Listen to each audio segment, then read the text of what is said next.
Olá, muito boa tarde a todos.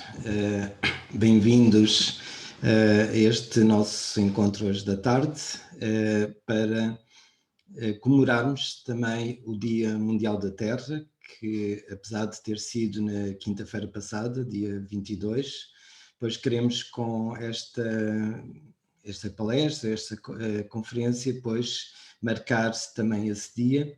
E para tal escolhemos um mito, que é o mito de Éric Ziton, que não é muito conhecido, mas que nos fala muito bem sobre muitas das questões ecológicas e os problemas que temos hoje, não só em termos da ecologia, mas também da própria condição de vida humana. Este mito de Éric Ziton é um mito que surge, ou que nos chegou, através de uma obra de Ovídio, As Metamorfoses, uma obra que surge ao público por volta do século VIII depois de Cristo. Ovídio, pois, era romano, um poeta, e nesta obra deixou uma série de mitos, alguns deles recolhendo-os, outros, pensa-se que inclusive criando alguns mitos, e que nos falam, muitos deles nos falam sobre não só o surgimento do universo, o surgimento da humanidade, mas também muitas dos problemas, das dificuldades, das próprias características do ser humano e dos seus obstáculos, das suas provas. Daí que chamar-se precisamente Metamorfoses, porque nesta obra, Ovídio retrata muitas vezes esta metamorfose que o ser humano sofre, quer num sentido positivo, quando age de uma forma sábia, de uma forma justa, quer sofrendo metamorfoses que também correspondentes aos seus atos inconscientes, aos seus atos errados. Ou seja, que, no fundo, tudo aquilo que nós realizamos nos vai transformando. Não só transformando o mundo à nossa volta, mas também transformando-nos a nós próprios. Então, é uma obra, de facto, muito interessante, e este mito de Éric Ziton surge precisamente nessa obra e nos fala também de uma metamorfose.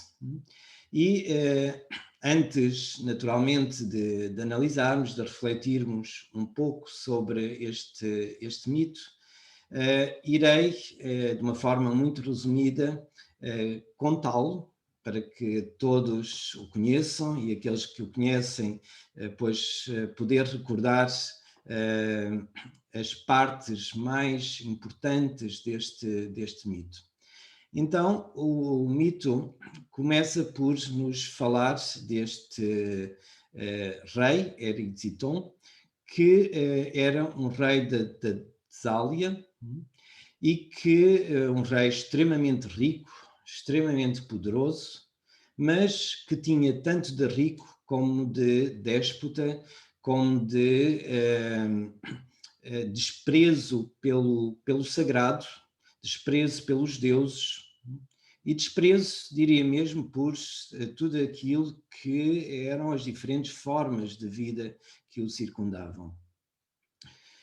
Então, um dia, este rei, Éric Ziton, pois estava querendo ampliar o seu palácio, fazer obras no seu palácio, e pensa, pois, que tem no seu reino, nos terrenos que lhe pertenciam, tem uma floresta enorme, uma floresta sagrada, Floresta sagrada esta que era uma floresta consagrada a Deméter, a deusa das colheitas, deusa dos cereais, aquela que, no fundo, dava abundância de alimento ao ser humano. E Erixiton, pois, como desprezava inteiramente os deuses e o sagrado, pois decide desvastar esse bosque, cortar as árvores para utilizar a madeira para o seu palácio. E os seus lenhadores, pois, vão se negar a cortar as árvores desse bosque, porque acreditavam, pois, que as ninfas habitavam cada uma dessas árvores, cada pedaço desse bosque.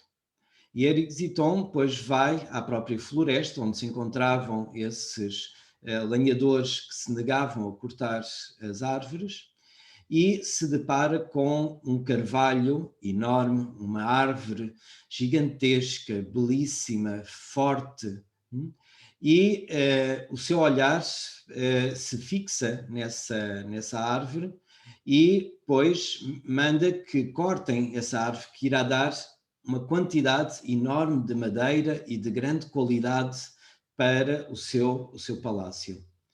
E o lenhador nega-se e Erixiton, pois, o que faz é, em primeiro lugar, pegar no machado do lenhador e matar o próprio lenhador. E, de seguida, dirigir-se à árvore para abater. E surge Deméter, a deusa Deméter, que em Roma era a deusa Ceres, surge disfarçada de uma sacerdotisa, a sacerdotisa Nisipe, sacerdotisa de Deméter, e pede, pois, a Erixiton que não abata essa árvore sagrada, que nela existe uma ninfa, a ninfa Amadriade, que e se abater essa árvore que vai matar a ninfa. E Erixiton, a sua reação é dirigir-se a Deméter para agredir. E hesita e volta novamente para a árvore e desfere golpes de machado nessa árvore, que começa a sangrar, e surge essa ninfa que habita a árvore a morrer. Então Deméter fica, pois, furiosa e decide que este rei merece um grande castigo, que será, pois, sofrer de uma fome que seja totalmente insaciável. Mas Deméter, que era deusa, pois, que fornecia, que dava, que doava os alimentos ao homem, não podia dar essa fome a Erixiton, porque a sua função era dar, sim, alimento. Então apela à deusa da justiça, Nemesis, juntamente com a deusa da fome, que é Limos, para que a ajudem nessa tarefa de lhe dar a fome. Então, a deusa Limos, quando Erixiton se encontrava a dormir, se aproxima deles e entra em Erixiton. E nesse momento desperta o rei Erixiton e sente uma fome enorme. Pois começa a alimentar-se dos alimentos que tem no seu palácio, e sempre que ia comendo, a fome como que ia aumentando, e sem parar, fome, mais fome, esgotando todos os alimentos que tinha no palácio. De seguida, pois, vai buscar as suas riquezas e vai comprar todos os alimentos que consegue. E cada vez que comia, pois, a fome se apoderava dele e continuava faminto. Até que esgota todas as riquezas que possui no seu palácio, e que eram muitas. Se recordam, no início, pois dissemos que era um rei muito, muito rico. Esgota todas as suas riquezas e já não tem como conseguir mais comida. Então vai começar a mendigar pelas ruas das aldeias próximas, pedindo, pois, alimento. E como esse alimento era pouco para se alimentar, porque inclusive o povo vivia muito miserável, porque era um rei muito ambicioso, então vai se começar a alimentar dos próprios detritos que vai encontrando e entrando num estado de miséria enorme, comendo qualquer coisa, lixo, com o qual se deparava. A sua filha depois vai em busca do seu pai, Erisiton, a sua filha chamava-se Mestra, e vai procurar o seu pai.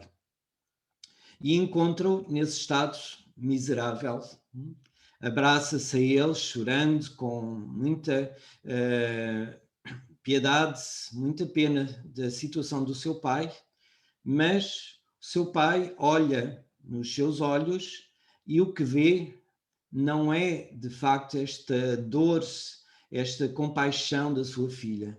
O que vê à sua frente é uma oportunidade de vender para fazer dinheiro, vendê-la como escrava, para fazer dinheiro, para arranjar, para comprar comida.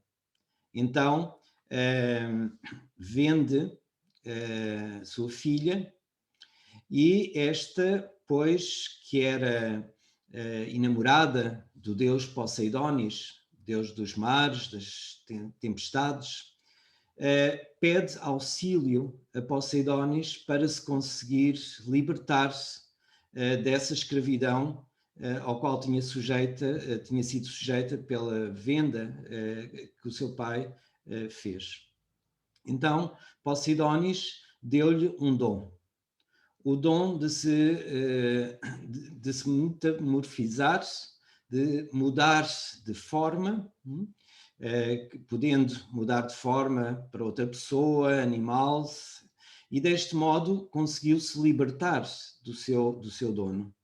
E vai ter-se com o seu pai, procurando saber dele, ver como estava, e ao chegar junto dele, Erisiton pergunta-lhe como é que ela se conseguiu escapar. E a sua filha mestra lhe conta como. E ao perceber-se desse dom que a sua filha tinha, então pensa: como é que eu não me vou aproveitar deste dom? Claro, sendo assim, eu a posso vender várias vezes, porque ela pode voltar a fugir, eu a vendo, foge e volta a vender. E este foi o destino a que teve sujeita a sua filha. Mas cada vez a fome parecia ser maior e nada o satisfazia. Então, Erisiton, no extremo do seu desespero, começa a devorar-se a si próprio, a comer-se a si próprio. E desta forma, pois, dá fim à sua vida e fim também ao seu castigo. O mito, pois que é um pouco forte, mas este mito tem também esta característica, que é de nos impactar profundamente pela violência destas imagens, que não são imagens somente físicas, que refletem imagens do nosso mundo psíquico e mental. E que, claro, quando se apoderam, também geram as suas consequências físicas. Então eu vou procurar, pois, vou procurar decifrar um pouco deste mito, ou abrir algumas portas, algumas janelas sobre a interpretação deste mito, que tem de facto uma mensagem profunda e extraordinária. Então, a primeira cena, digamos assim, ao relatar-nos este rei Erysiton, que era muito rico, muito ambicioso e, simultaneamente, um desprezo enorme pelos deuses e pelo sagrado. Esta mensagem inicial já nos estabelece aqui algo interessante, que é o facto de que muito dificilmente, quando a nossa ocupação mental, o nosso esforço, a nossa energia se volta para a ambição de ter e ter e ter mais, dificilmente vamos conseguir olhar a dimensão sagrada da vida, a dimensão profunda da existência, o respeito natural por todos os seres, como a expressão desse grande mistério que é a vida. Então, este rei, que se encontrava focado nesta sua ambição material, pois naturalmente desprezava o sagrado. E assim se passa conosco individualmente, quando dedicamos toda a nossa energia, todo o nosso sentido de vida a ter mais e mais e mais, dificilmente conseguimos olhar e conseguimos ir ao lado profundo da vida. Ir de encontro ao sentido que está por detrás de todas as formas e por detrás de todas as manifestações da natureza e do universo. Mas também em termos da própria sociedade, quando uma sociedade é baseada exclusivamente no materialismo, exclusivamente na posse de riquezas, baseada na economia, dificilmente se consegue focar no essencial, que são os valores, que são o ser humano, a natureza, o respeito pela vida à sua volta. Então, aqui começa o drama. E aqui começa o drama deste mito, mas aqui também começa o drama da humanidade. Quando, precisamente, esquece o lado profundo, sagrado da existência. A seguir, o rei Erysiton, pois, vai querer devastar o bosque para conseguir construir o seu palácio. E isto nos mostra o quanto nós estamos, quando estamos cegos por alcançar a riqueza, a alcançar poderes, alcançar simplesmente o prazer, o bem-estar, não olhamos aos meios. E esses meios não são simplesmente coisas, esses meios são seres vivos. É o próprio ser humano, É os animais, é as plantas, é toda a natureza. Eu diria mesmo toda a manifestação. Porque, inclusive, hoje em dia já nem o céu nos escapa, porque encontra-se uma nuvem de lixo à volta da Terra, gerado pelas viagens espaciais e pelos satélites, que é uma coisa impressionante. Então, de facto, quando simplesmente ficamos cegos, obcecados por esse ter, começamos a olhar naquilo que nos rodeia simplesmente como meios que nos podem servir. Os outros seres humanos não nos interessam como seres em si, mas como nos podem ser úteis para as nossas finalidades. E aqui se vai perdendo os valores. Aqui se vai entrando neste drama da história de Éric Ziton. A seguir, pois, o rei vai ser avisado por Deméter, vai tentar apelar ao melhor deste rei para que ele não corte esse carvalho, essa árvore. Mas o rei não lhe dá ouvidos e se atira sobre a árvore para a cortar. Pois é o que se passa muitas vezes connosco. Quando estamos nessa obsessão, quando estamos nesse querer alcançar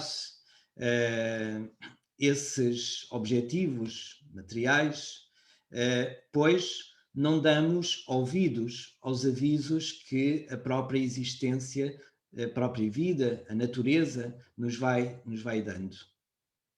Não ouvimos individualmente, quando começamos a sentir que as pessoas fogem de nós, que começamos a ficar sós, que a nossa vida começa a ficar triste, vazia, não ouvimos porque simplesmente queremos chegar. E o mesmo coletivamente. Quando a natureza hoje e há muito tempo, vai dando os seus sinais, os seus alertas, procurando apelar também à consciência, ao melhor do ser humano, pelo respeito à vida. E não ouvimos. E continuamos ambiciosamente em frente, mais e mais e mais, num progresso interminável, ou pensando que o progresso é um processo interminável. Então, não ouvimos a natureza, não ouvimos as mensagens que a vida nos vai dando. E claro, quando não ouvimos, então fazemos o errado. Como este rei Éric Ziton, não ouvindo a deusa Deméter, não ouvindo as vozes da natureza, pois corta este carvalho. E assim fazemos nós muitas vezes na vida. Não ouvindo esses apelos, cortamos existências, muitas vezes humanas, muitas vezes animais, e muitas vezes de plantas, como árvores e outras. Porque para nós não têm uma existência como seres. E por isso podemos facilmente destruir, facilmente utilizar. Mas como este rei, ao cortar esta árvore e a ninfa que nela vivia sangrar, pois também quando nós pensamos que estamos simplesmente a utilizar materiais, matéria, nos deparamos muitas vezes com essas formas sangrando, que é a vida que está dentro delas. E essas formas são muitas vezes povos que sangram pela ambição humana, pelo materialismo humano, pelo, eh, pelo poder do económico, e que deixamos de perceber que são seres humanos. Mas também os animais que, sem qualquer problema, pois poluímos os oceanos, destruímos os seus habitats, as árvores que cortamos sem qualquer necessidade, muitas das vezes. Então, há vidas que sangram por detrás dessas formas que destruímos.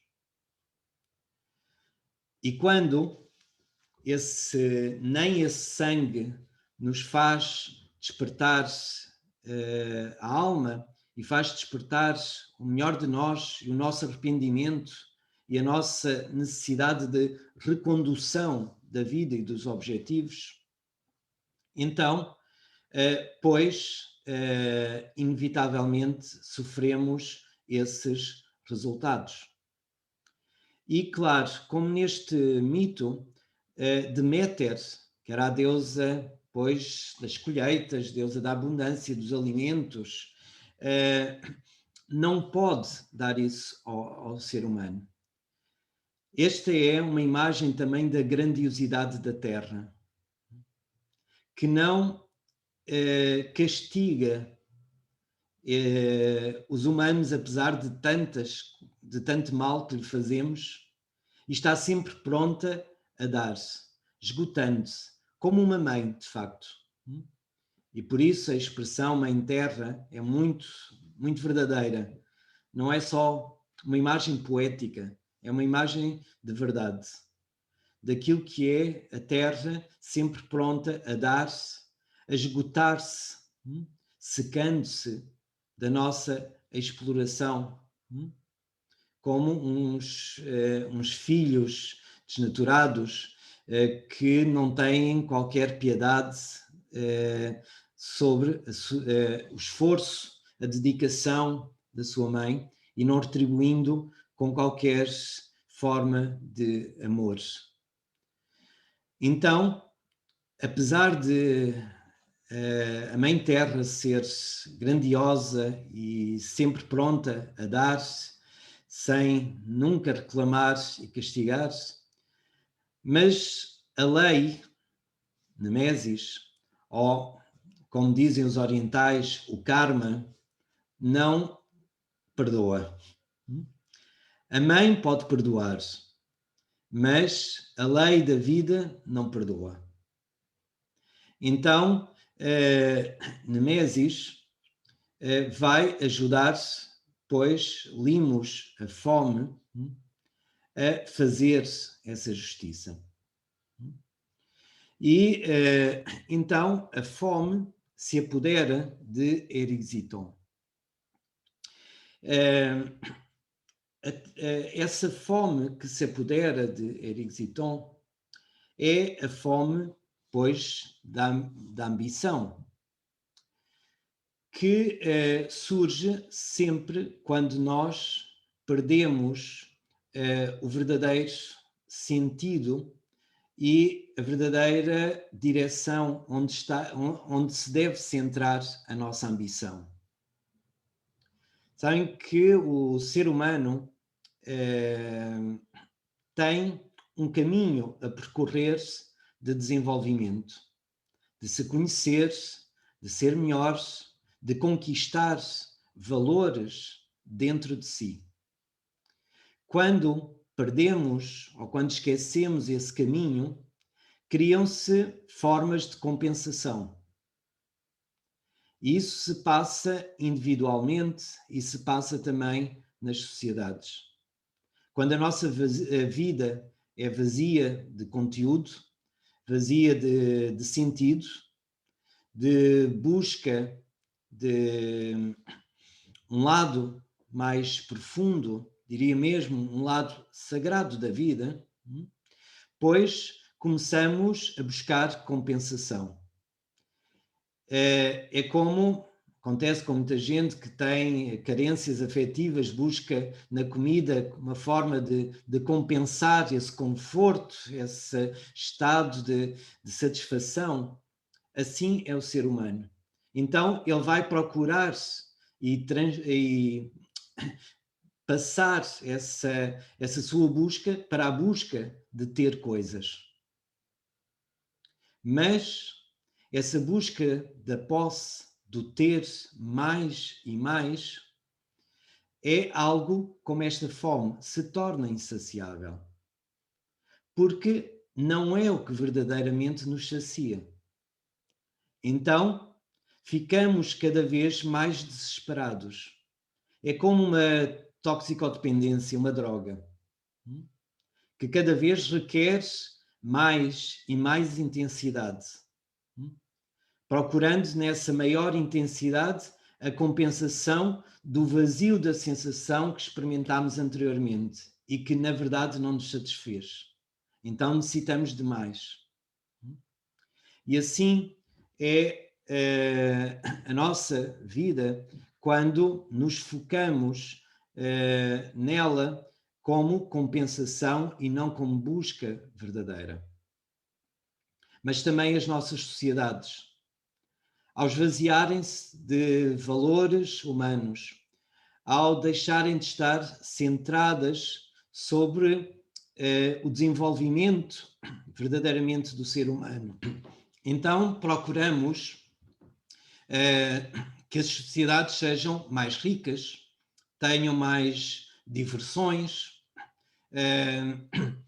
como forma de compensar e de não sentirmos o vazio da vida.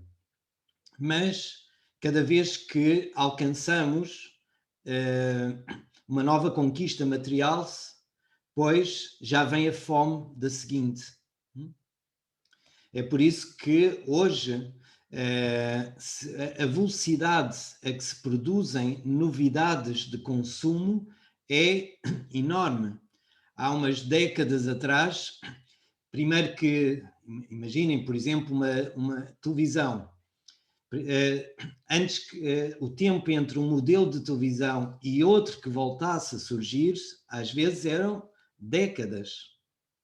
Agora, mal se lança um modelo, já está pronto na fábrica o novo modelo para sair passado pouco tempo. Isso se passa nos telemóveis, nos computadores e nos automóveis, porque estamos esfomeados. Porque esse vazio que sentimos dentro é cada vez maior, de uma insatisfação que se vai prolongando, agravando, intensificando. Então, esta fome que recai sobre Eric Ziton é precisamente a fome que surge no vazio da existência e do nosso desvio sobre a finalidade da vida e a finalidade das nossas sociedades. Depois,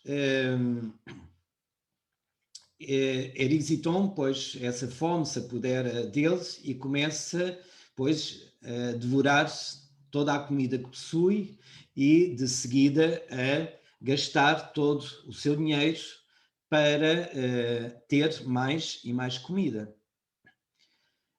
Esse gastar-se do dinheiro, da riqueza de Eric Ziton para adquirir mais e mais comida é, no fundo, uma metáfora do que nos acontece nessa ambição perante as nossas riquezas interiores e a nossa própria energia, a nossa própria vida, que a vamos desgastando por completo.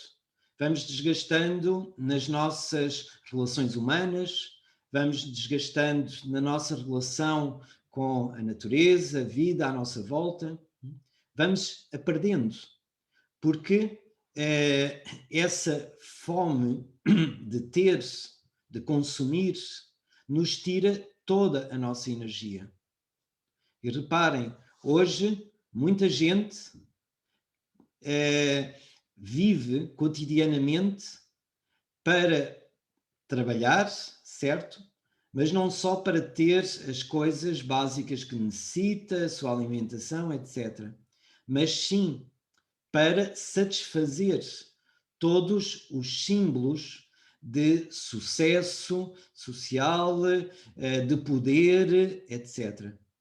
Então, é como este Eric Ziton perde toda a sua riqueza, assim como nós perdemos toda a nossa riqueza de vida, para simplesmente juntar, para simplesmente ter mais e que nunca nos satisfaz.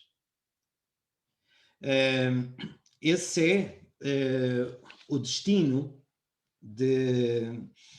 no fundo, do ser humano e da nossa sociedade. Reparem, hoje as pessoas não têm já energia para fazer coisas na vida para além do próprio trabalho, porque aí deixaram tudo. E deixaram tudo porque têm que pagar muita coisa. As coisas têm um preço. E muitas vezes o preço é muito elevado. É o preço da nossa própria existência, o preço da nossa própria dignidade. E é exatamente o que vai acontecer a Eric Ziton. Vai perder a sua dignidade. De rei se torna um miserável. E não digo um mendigo, porque o mendigo pode ter dignidade. Se torna miserável. Comendo qualquer coisa, lixo,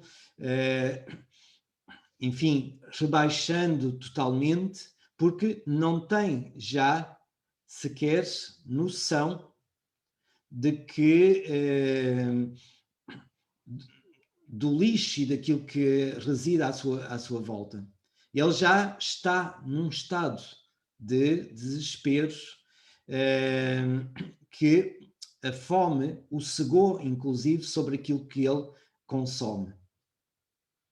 E isto é uma metáfora também do que nos acontece e da nossa sociedade de hoje, em que já de tão desgastados, de tão famintos, de tão vazios que nos sentimos, que já comemos qualquer coisa. Qualquer coisa que nos deem, comemos. Seja ela de violência, de promiscuidade, de falta de valores, qualquer coisa necessitamos, somos de facto famintos, como Eric Ziton. Isso se vê desde muitos dos programas televisivos, se vê por muitas das coisas fornecidas pela internet, se vê na nossa pouca capacidade crítica das conversas que temos, das coisas que escolhemos, daquilo que verdadeiramente alimenta a nossa alma. E a nossa sociedade produz precisamente esse lixo pela quantidade de famintos, pela quantidade de carência, pela quantidade de falta de humanidade que hoje podemos encontrar nas nossas sociedades. Então, este Eric Ziton, que entra nesse estado de miséria, representa, pois, a própria miséria, onde facilmente caímos, miséria moral, miséria mental também, com as ideias que nos alimentamos, e por isso também nos tornamos insensíveis à própria natureza. Não conseguimos já distinguir o que é uma terra estéril e uma terra abundante de vida, uma terra fértil. Simplesmente queremos alimentar, Simplesmente pensamos qual vai ser o carro que vou adquirir a seguir, qual vai ser o telemóvel que vou adquirir a seguir. E completamente indiferente à natureza, à beleza, à fealdade, já não conseguimos distinguir. Já não conseguimos distinguir moral de amoralidade. E esse é, de facto, o estado de miséria em que cai Erysiton. A seguir, pois, a sua filha lhe surge, cheia de piedade pelo seu pai, pelo estado em que se encontra, e Erysiton, pois, vê na sua filha possibilidade de a vender para fazer dinheiro e comer. Pois, isto é, infelizmente, o que fazemos muitas vezes. É vender os nossos sonhos, é vender os nossos mais nobres ideais, vender os nossos objetivos, a nossa afetividade, etc. O melhor que temos para lançar-nos ao futuro, como símbolo da filha de Erysiton, descuidamos, sacrificamos tudo para alimentar esse vazio, alimentar essa fome desenfreada. Já não conseguimos ver o amor. Perdemos os sentimentos. Como Erysiton, que já não tem sentimento para com sua filha, mas simplesmente um olhar oportunista. E quantas vezes fazemos isso na nossa vida por ambição? Deixarmos de ser capaz de olhar os olhos do outro, os sentimentos do outro, a afetividade do outro, para estarmos simplesmente focados nas nossas ambições egoístas. Isso é o que desenvolve esse materialismo e esse consumismo desenfreado.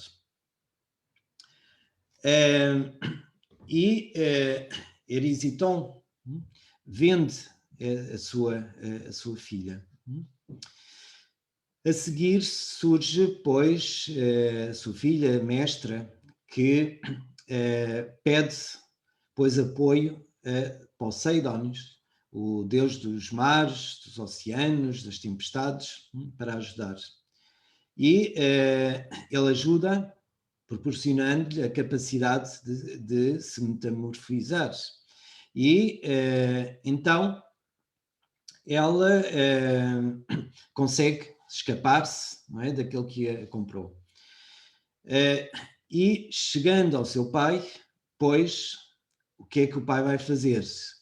Não vai ver a sua filha, vai ver esse dom e como pode aproveitar.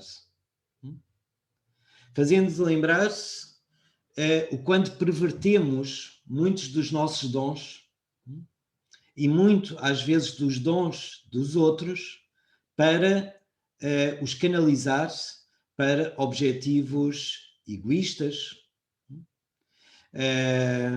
para alcançar mais, que é o que se faz muito hoje em dia, por exemplo, nos trabalhos de chantagem emocional, afetiva, para produzir mais, criando medos, explorando as capacidades de cada um, não para poder, nesse trabalho, cada um se poder desenvolver melhor, se poder realizar, poder expressar o melhor de si, mas sim aproveitando-se das qualidades humanas.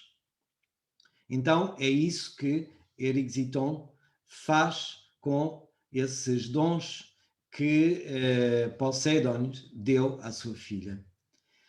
É interessante esta relação de mestra, a filha de Erysiton, com Poseidon, porque Poseidon, que é Deus, como tinha referido, das tempestades, das tormentas, e que aparece unido, porque eles eram amantes, unidos a mestra.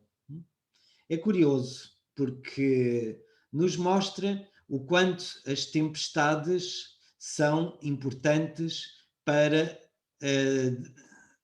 a mestria se desenvolver-se, ou seja, para o mestre se desenvolver-se, ou a sabedoria se desenvolver em nós. Necessita dessas tempestades. E essas tempestades permitem que a nossa alma sofra metamorfoses. E essas metamorfoses são o que permite-nos enfrentar as circunstâncias, as dificuldades, etc. da vida, encontrando os meios adequados para sairmos vencedores das dificuldades. Também para sairmos vencedores daquilo que nos prende, como esta personagem mestra que é presa, não é? Por ser vendida, através dessa metamorfose, poder se libertar. Mas a tirania do ter, a tirania do materialismo, ou dessa consciência materialista, leva a que utilizemos esses dons não para nos libertar, mas sim para irmos saltando de escravo, de senhor para senhor, consoante nos dá jeito. A um nos interessa servir em determinado momento porque pensamos daí obter prestígio, riquezas, etc. Depois vemos outro e saltamos para o outro. E vamos sendo como que escravos na vida. E é isso que faz Erysiton.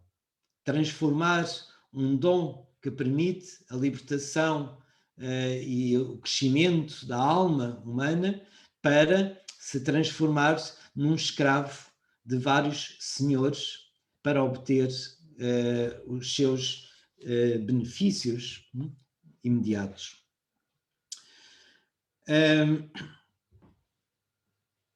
E por fim, a última das etapas desta história, em que Erysiton, desesperado, porque já nada o satisfaz, se devora a si mesmo. E este é o drama terrível de quando seguimos esse caminho e nos começamos verdadeiramente a consumir a nós próprios. A abater, o abatimento, o desespero, a falta de ânimo, uma velhice de alma que nos arrasta na vida. Hoje se fala muitas vezes, e há um autor que é Anselmo Japp, que fala da sociedade autofágica, ou seja, que nos consumimos a nós e consumimos o potencial humano e o potencial das nossas sociedades, devorando-nos, perdendo as nossas riquezas, perdendo a própria existência. E isso é muito aquilo que a nossa sociedade materialista, o liberalismo económico cego, que não tem piedade nenhuma dos meios para atingir os fins, a riqueza, se vai, pois, consumindo todo o nosso potencial. E este mito, que termina desta forma, mostra o que nós estamos a fazer hoje com o planeta Terra e connosco próprios, que é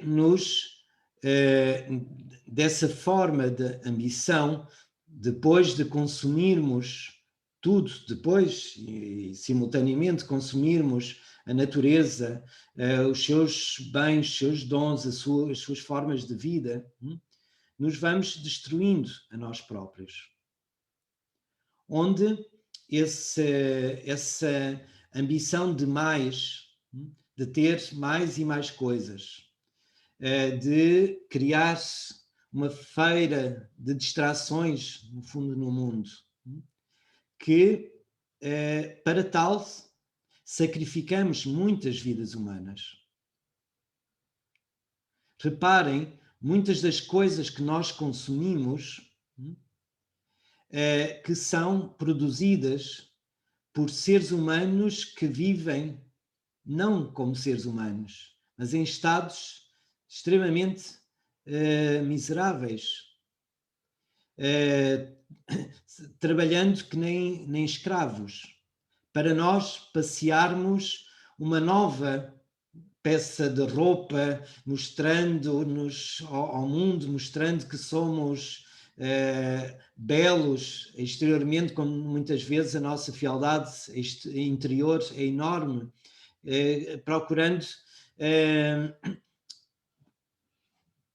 mostrar poder externo quando somos internamente escravos, à custa de quê? À custa de muita vida, humana e não humana, mas vida. Então, este mito de Erysiton é de facto uma metáfora do mundo que vivemos e dos perigos que ele possui. Para concluir esta breve conversa, mas que mesmo assim já vai um pouco longa, pois não posso deixar de falar sobre algumas ideias que, inevitavelmente, também este mito nos traz de solução para os nossos problemas atuais, em relação à sociedade humana e em relação à própria natureza e ao equilíbrio do planeta, da vida, das diferentes formas de vida.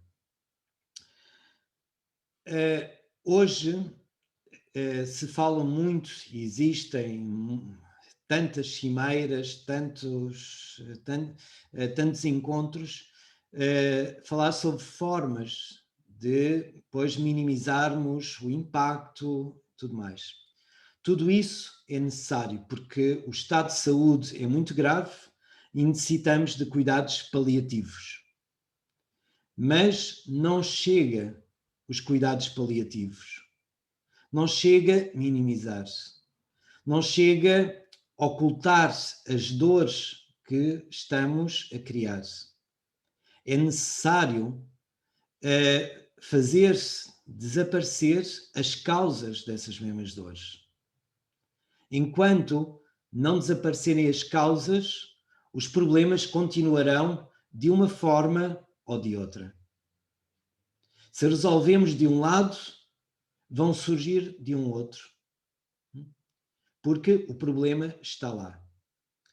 E por isso, as soluções de fundo são necessariamente as soluções de mudança de mentalidade, de educação.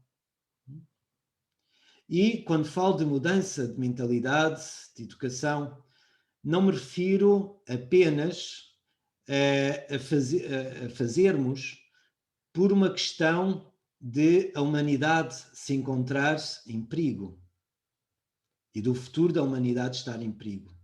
Isso é muito egoísmo da nossa parte. É muito antropocentrismo. Necessitamos, sim, de respeitar a vida, respeitar a natureza, respeitar os outros seres. não por medo de nos extinguirmos, mas sim porque são seres vivos também. São formas sobre as quais a vida com V maiúsculo se expressa e, portanto, que está em todos os seres. Mesmo uma formiga, que parece tão insignificante, é um ser vivo. Não deveríamos matar sequer uma formiga por capricho. Se podemos evitar, se podemos, por exemplo, não ter migalhas, etc., para que elas não venham, ou colocar migalhas no exterior para que elas vão para o exterior, deveríamos o fazer. Porque são seres vivos, por muito pequenos que sejam. E o que é o tamanho? Não sabemos. Porque nós achamos que somos muito grandes. Pois, porque somos antropocêntricos. Mas, se olharmos o universo, somos mais pequenos que uma formiga no universo. Então, também somos insignificantes. E não somos insignificantes, nem as formigas, nem nenhuma forma de vida é insignificante. Então, o respeito para com a natureza deve ser por ela em si e não por interesse nosso. Porque é dessa forma que verdadeiramente devemos respeitar. E isso tem a ver com essa visão da própria sacralização da natureza e que nós fomos perdendo. Há coisas que nós dizemos que na nossa vida são sagradas. Por exemplo, sei lá, os nossos pais são sagrados, no sentido que são intocáveis e que os protegemos porque têm um valor enorme para nós. Pois, assim deve ser a própria natureza. Deve ter um valor incalculável para nós. E cuidar, e respeitar, e ajudar a própria natureza. Então, a desacralização surge precisamente quando deixamos de ver o que de profundo está por detrás das formas e simplesmente já olhamos apenas como formas, como matéria, pronto a usar-se, abusar e deitar fora.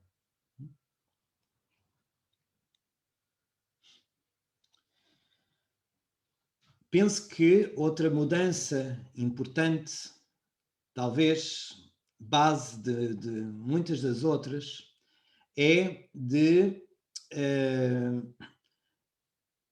encontrarmos verdadeiramente o foco da nossa felicidade.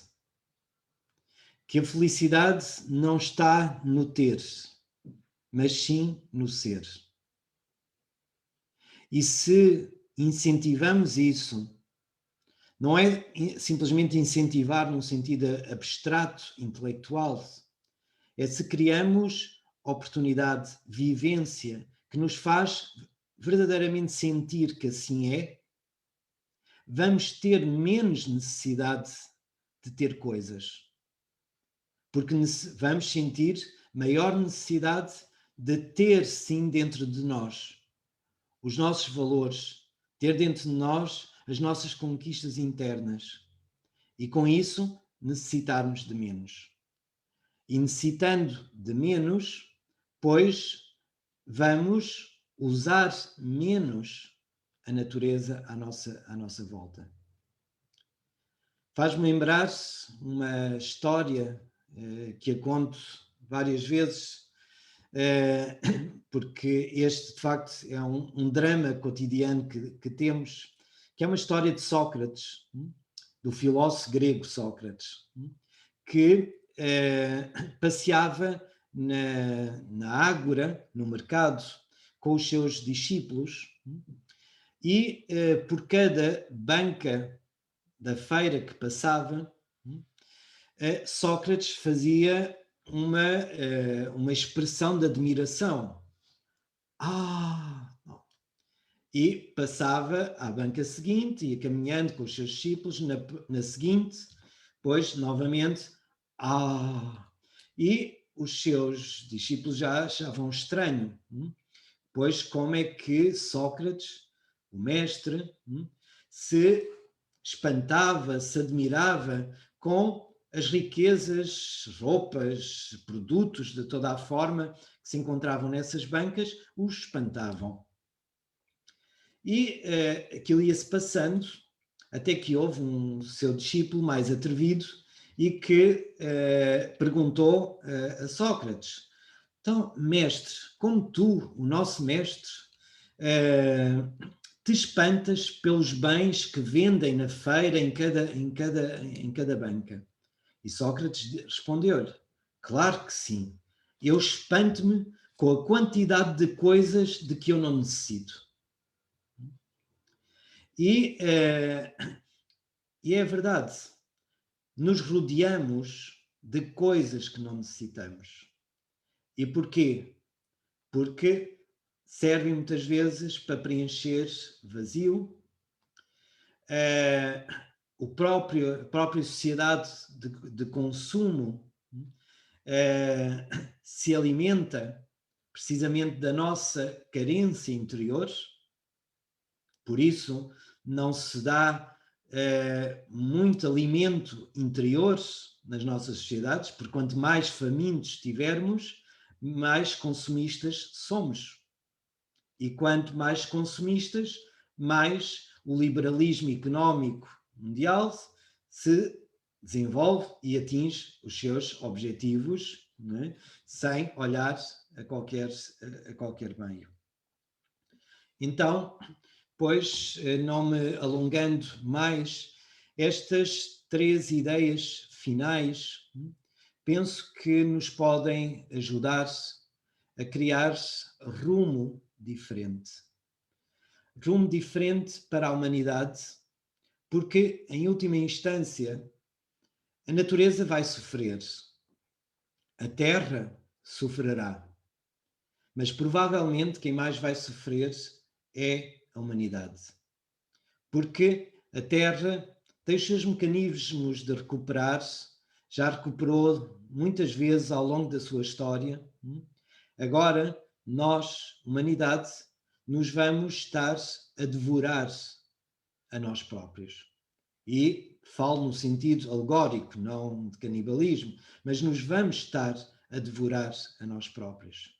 E, portanto, vamos sofrer não só pela carência, não só pelas reações climatéricas, mas vamos estar a sofrer por uma carência, por uma fome interior, por uma fome moral, que nos destrói dia a dia e que destrói as nossas relações humanas e com isso destrói a grande capacidade criadora que a união humana, as sociedades, permitem. Então, pois, como todos os mitos que têm um caráter intemporal e que nos chamam a atenção para muitos dos nossos mecanismos, muitos dos nossos desvios, e nos ajudam a reencontrar um sentido, um caminho, pois que não desprezemos esta sabedoria tão grande dos mitos e esta lição tão extraordinária que o mito de Erysiton nos traz aos dias de hoje. É um problema humano de fundo, senão não estaria entre os mitos clássicos. Porque o próprio momento em que Erysiton, que surge estas metamorfoses de Ovídio, pois é também um processo de decadência de Roma, e isso se expressava numa outra dimensão, talvez não tão intensa como a de hoje, mas aí existia também. Então aprendermos com a história, aprendermos com os mitos e, simultaneamente, não esperarmos por uma solução de massa, uma solução em grande escala, mas sim depois trabalharmos sobre nós próprios para que não possamos cair